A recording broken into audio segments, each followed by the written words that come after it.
നമസ്കാരം. കഴിഞ്ഞ ആഴ്ച നമ്മൾ പുറത്തുവിട്ട വാർത്തയാണ് രജനീകാന്ത് അഭിനയ ജീവിതം നിർത്തുന്നു എന്നുള്ളത്. പലർക്കും അത് വിശ്വസിക്കാൻ സാധിച്ചില്ല. കാരണം രജനീകാന്ത് ഇതിനു മുമ്പ് പലതവണ അഭിനയ ജീവിതം നിർത്തുന്നു എന്നുള്ള കാര്യത്തിൽ പല റിപ്പോർട്ടുകൾ വന്നിട്ടുണ്ട്. അതുകൊണ്ട് നമ്മുടെ വാർത്ത അങ്ങനെ പലരും ആദ്യം വിശ്വസിച്ചില്ല. പക്ഷേ ഞങ്ങളതിൽ ഉറച്ചു നിൽക്കുകയും ചെയ്തു. കഴിഞ്ഞ ദിവസം സുന്ദർ സിയുടെ സിനിമയിൽ രജനീകാന്ത് അഭിനയിക്കുന്നതായിട്ടുള്ള ഒഫീഷ്യൽ റിപ്പോർട്ട് പുറത്തു വന്നു. ഇതും നമ്മൾ കുറച്ച് നാളുകൾക്ക് മുമ്പേ പുറത്തുവിട്ട കാര്യം കൂടി തന്നെയാണ്. സുന്ദർ സിയുടെ സിനിമയായിരിക്കും രജനീകാന്ത് അഭിനയിക്കുക എന്നുള്ളൊരു കാര്യം. അത് കൃത്യമായിട്ട് തന്നെ ഇപ്പോൾ പുറത്തു വരികയും ചെയ്തു. പക്ഷേ അതിനകത്ത് വേറൊരു ട്വിസ്റ്റ് ഉണ്ട്. ആ സിനിമ നിർമ്മിക്കുന്നത് കമൽ ഹാസനാണ്. അതായത് രാജ്കമൽ ഫിലിംസ് ഇന്റർനാഷണലിന്റെ ബാനറിൽ കമൽ ഹാസനാണ് ആ ചിത്രം നിർമ്മിക്കുന്നത്. എന്താ സൂചിപ്പിക്കുന്നത്? തൻ്റെ അവസാനത്തെ 2 സിനിമകൾ തൻ്റെ സുഹൃത്തിനോടൊപ്പം അസോസിയേറ്റ് ചെയ്തുകൊണ്ടായിരിക്കണം എന്നുള്ള രജനീകാന്തിൻ്റെ പൂർണ്ണ ബോധ്യത്തിൻ്റെ അടിസ്ഥാനത്തിൽ തന്നെയാണ് ഈ ഒരു തീരുമാനത്തിലേക്ക് എത്തുന്നത്. ഞാൻ വീണ്ടും ആവർത്തിക്കുന്നു, രജനീകാന്ത് അഭിനയ ജീവിതം നിർത്താൻ ഒരുങ്ങുക തന്നെയാണ്. ഇപ്പോൾ ജയിലർ 2ന്റെ ഷൂട്ടിലാണ് രജനി. ജയിലർ 2 രജനിയെ സംബന്ധിച്ചിടത്തോളം ഏറ്റവും കൂടുതൽ ഹൈപ്പുള്ള, രജനിയുടെ കരിയറിലെ തന്നെ ഏറ്റവും വലിയ ബെഞ്ച് മാർക്ക് ആകാൻ പോകുന്നൊരു സിനിമയും കൂടിയാണ് ജയിലർ 2 ബോക്സ് ഓഫീസ് വൈസ്. അതായത് 2.0 ഒക്കെ ഉണ്ടാക്കിയ കളക്ഷനൊക്കെ പൊട്ടിക്കാനുള്ള തയ്യാറെടുപ്പിലാണ് രജനി ജയിലർ 2യിലൂടെ. കാരണം ജയിലർ പോലൊരു സിനിമ നമുക്കറിയാമല്ലോ, അത്രയധികം ഹൈപ്പ് ഉണ്ടാക്കിയ, നെൽസൻ്റെ ഒരു വലിയ തിരിച്ചുവരവ് ഉണ്ടാക്കിയൊരു സിനിമ, രജനിക്ക് ബോക്സ് ഓഫീസിലേക്ക് ഒരു വലിയ തിരിച്ചുവരവ് ഉണ്ടാക്കിയ സിനിമ. ആ സിനിമയുടെ 2ാം ഭാഗം വലിയ ആഘോഷമായിട്ട് തന്നെയാണ് പ്രേക്ഷകർ സ്വീകരിക്കുകയും ചെയ്തത്. അതിനുശേഷം 2 സിനിമകൾ. ഏതൊക്കെയാണ് 2 സിനിമകൾ? ഇപ്പോൾ അനൗൺസ് ചെയ്ത സുന്ദർ സിയുടെ സിനിമ. സുന്ദർ സി സംവിധാനം ചെയ്ത് രജനി നായകനായി കമൽ നിർമ്മിക്കുന്ന ഈ സിനിമയാണ് രജനി ജയിലർ 2ന് ശേഷം ചെയ്യാൻ പോകുന്നത്. ഈ സിനിമ 2026 ഷൂട്ട് ചെയ്യും. 2027 ചിത്രം തിയേറ്ററുകളിൽ എത്തുമെന്നുള്ളത് രാജ്കമൽ ഫിലിംസ് ഇന്റർനാഷണൽ കഴിഞ്ഞ ദിവസം പുറത്തുവിടുകയും ചെയ്തു. സോ അത് ക്ലിയറാണ്, അത് കഴിഞ്ഞു. ഇനി നമ്മൾ പറഞ്ഞ റിപ്പോർട്ടുകളുടെ അടിസ്ഥാനത്തിൽ ഇനി ഒരു സിനിമയും കൂടിയാണ് രജനിക്ക് വരാൻ പോകുന്നത്. അത് രജനിയുടെ 174ാമത്തെ ചിത്രമാണ്. അതാണ് രജനീകാന്തിൻ്റെ അവസാന ചിത്രം.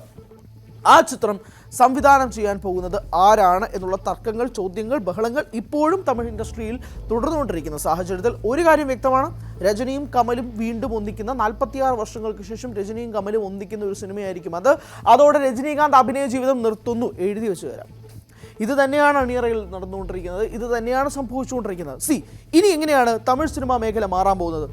അജിത് കുമാർ ഇപ്പോൾ കാർ ഡ്രൈവിങ്ങും റേസിങ്ങും ഒക്കെ ആയിട്ട് ബന്ധപ്പെട്ട് അദ്ദേഹത്തിൻ്റെ ജീവിതം മുന്നോട്ട് പോയിക്കൊണ്ടിരിക്കുകയാണ്. പല പ്രോജക്റ്റുകളും അദ്ദേഹം അനൗൺസ് ചെയ്യുന്നില്ല. അങ്ങനെ ഒരു സാധ്യതയുണ്ട്. ഇപ്പോൾ എന്തായാലും അദ്ദേഹത്തിൻ്റെ ആദിക് രവിചന്ദ്രൻ്റെ കൂടെ ആയിരിക്കും അദ്ദേഹം അടുത്ത സിനിമ ചെയ്യാൻ പോകുന്നത്. ഗുഡ് ബാഡ് അഗ്ലി ചെയ്ത ആദിക് രവിചന്ദ്രൻ എന്ന അജിത് കുമാറിൻ്റെ ഫാൻ ബോയ് അദ്ദേഹമായിട്ടായിരിക്കും വീണ്ടും അജിത്ത് പടം ചെയ്യാൻ പോകുന്നത്. പക്ഷേ എന്നാലും അജിത്ത് സിനിമാ മേഖലയേക്കാൾ ഉപരി അജിത്തിൻ്റെ കാർ ഡ്രൈവിംഗ് റേസിംഗ് ഒക്കെ ആയിട്ട് ബന്ധപ്പെട്ടാണ് അജിത്ത് മുന്നോട്ട് പോകുന്നത്. അതൊരു പോയിന്റ് നമ്പർ 1.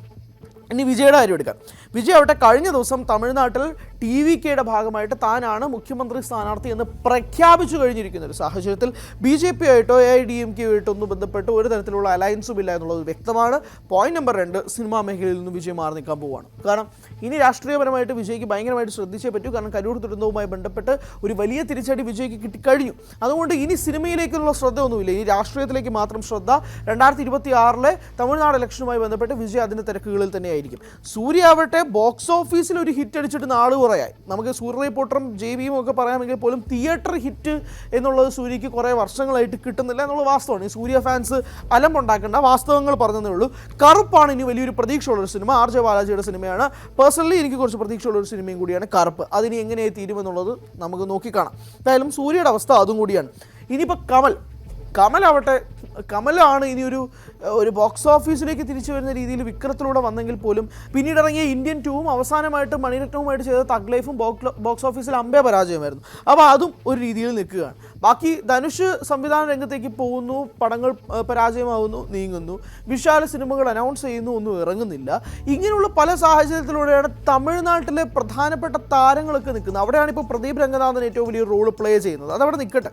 അപ്പോൾ ഇപ്പോൾ രജനിയും കൂടെ അഭിനയ ജീവിതം നിർത്തുമ്പോഴേക്കും തമിഴ് സിനിമാ മേഖല ഒട്ടാകെ ഒന്ന് തിരിയുന്ന അവസ്ഥയാണ് കാണുന്നത്. അതായത് നിലവിൽ പുതിയ താരങ്ങൾക്ക് അവസരം കിട്ടുകയും പ്രധാനപ്പെട്ട സ്റ്റാർസ് ഒന്നും അഭിനയ മേഖലയിലേക്ക് വലിയ സജീവമായി നിൽക്കാതിരിക്കുന്ന ഒരു സാഹചര്യം കൂടിയാണ് ഇപ്പോൾ ഉള്ളത്, പ്രത്യേകിച്ച് ബോക്സ് ഓഫീസിൽ.